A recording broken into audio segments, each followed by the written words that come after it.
Hey, what's going on, guys? DJ Hess here, CollectiveKicks.com. Wanted to bring you guys a detailed look and my thoughts on this shoe right here. This is the Adidas Crazylight 2016 lows, as you'll see from this box. And I said that in a different order than what it says here. Crazylight Boost Low 2016.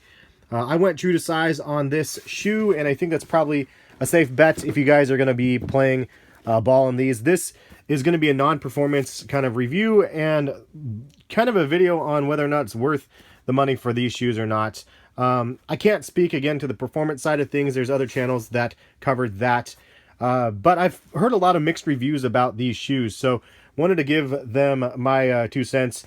And it's definitely something that I am kind of crossing over on a bit because, you know, obviously Nike basketball has been one of the things that I've been really passionate for a number of years until this guy came along, Lillard, and Portland Trailblazer, and his very first pair of sneakers is really what got me to expand outside of just the Nike shoes that I ended up having in my collection. And since then, it's just been an explosion, and I've gone crazy and I'm enjoying a ton of different brands, including like Saucony and Asics and Adidas especially. But I think that Lillard really kind of paved the way for me into crossover from performance sort of sneakers that Adidas makes and to be able to wear these casually. And I really like the Lillard 2 model better than probably the Crazylight Boost model casually. I think it's just an overall better fit. But that being said, this model is a pretty phenomenal model. And I think that this is a good, like, example of the future of Adidas basketball. And I think it's pretty bright because the price points are really low and you get something that looks aesthetically dope, in my opinion. And then you also get something that has a performance aspect to the shoe for those that need it for that. For under $150, I mean, these ones are $120. This pair was $120, and that's on the high end. I believe the other ones are like $110 or $115 for the Lillard 2s. And I know I've tweeted deals to the Lillard 2s for well under $100 for those. And then I've seen these as well for some decent prices. And these will go down in price also. You should be able to pick these up for under $100 pretty soon. But the traction I hear is really, really good on the shoe. It doesn't say it, but it does have Continental rubber. I know that's kind of something that was odd. And I did print out a sheet kind of giving a little bit of the information on the shoe. So you can screenshot this if you want. But it does say Continental rubber on it, as you can see right there. So that is there. It does have full-length boost on the shoe as well, which is something that is kind of important, especially for the price point. And they just say that it's an all-around pretty awesome shoe. It's a jacquard upper, as you can see on this one. So it's not prime knit, but I guess they do have versions that are prime knit. This one just has this interesting material with the jacquard upper. And then it has the heel cage right back here. I love the fact that Adidas is going with minimal branding. Just the 3 stripes on here is pretty much all you get. You get the Adidas on the tongue. Very, very small logo on the back. It's not like a huge display of them selling their shoe. But it's a really clean looking model, and I feel like they could do probably quite a bit with this one. Aesthetically, the first image I saw of these, I was instantly sold because it just looks so sick. I love the overall look of the shoe. It has kind of the ribbed look right here, same as the Alpha Bounces and obviously the Yeezys and stuff like that. So maybe it's a Yeezy effect rubbing off onto basketball as well.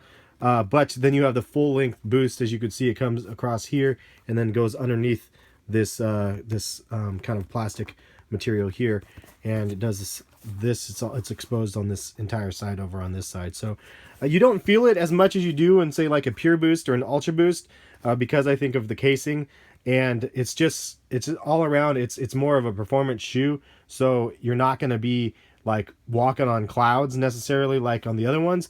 And in fact, I've seen some people say that they prefer the KD9 with the zoom on that shoe better than the boost on here, which is interesting because I would think that the boost would be amazing to play ball in. So if you guys actually hoop in the full-length boost shoe like this or this shoe, weigh in the comment section and let other people know, for those that actually are interested in more of the performance side, but it's not something that I feel comfortable covering. This colorway I think is really clean, all white, kind of hits a gray on it, and it's just an all-around aesthetically cool shoe. This kind of collar thing was a little bit weird though. I didn't understand why it kind of pops up for added kind of cushioning right here, but you can like fold it back as well if you wanted to, if it got kind of in your way. So But that is kind of the overall look of the shoe. And for the price point, again, 120, and I'm sure you could find them for less than that. And I'll link some in the description to eBay, so hopefully you can get some under retail. It's a really nice looking shoe. My biggest complaint, I'm going to end with that, is the fact that it's called the Crazylight, because this shoe is crazy heavy for the price, for not for the price, but for the fact that it's called a Crazylight. It weighs a lot, and I was like kind of surprised by that. I thought it would be lighter. That I'm trying to see if it tells me here. It doesn't tell me how much it weighs, but it's way heavier than it looks. In fact, it's kind of tough to tell which one's heavier. These are both pretty heavy shoes, and if you are a point guard or whatever, and you want to be able to move quick, the Kyries are probably a better option for the weight of the shoe. These ones are just really heavy, and I don't know if it's because of the boost or because of all this extra crazy traction. So I think that it feels like it's the traction because it's fairly significant, but it's kind of a give and take. You get better traction on the shoe for a little bit more weight. I'll show you guys what they look like on feet right here. But what do you guys feel about this new Adidas Crazylight Boost model?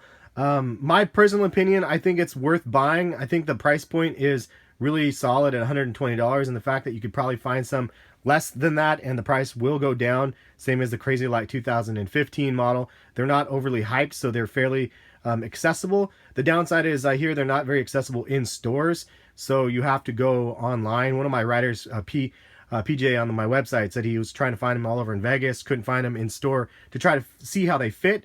They do fit a little bit snug on me across the like the outer side of the toe box. And I don't know if it's just because of the rubber part that sticks up over that side or what, but it does feel a little bit snug for me there.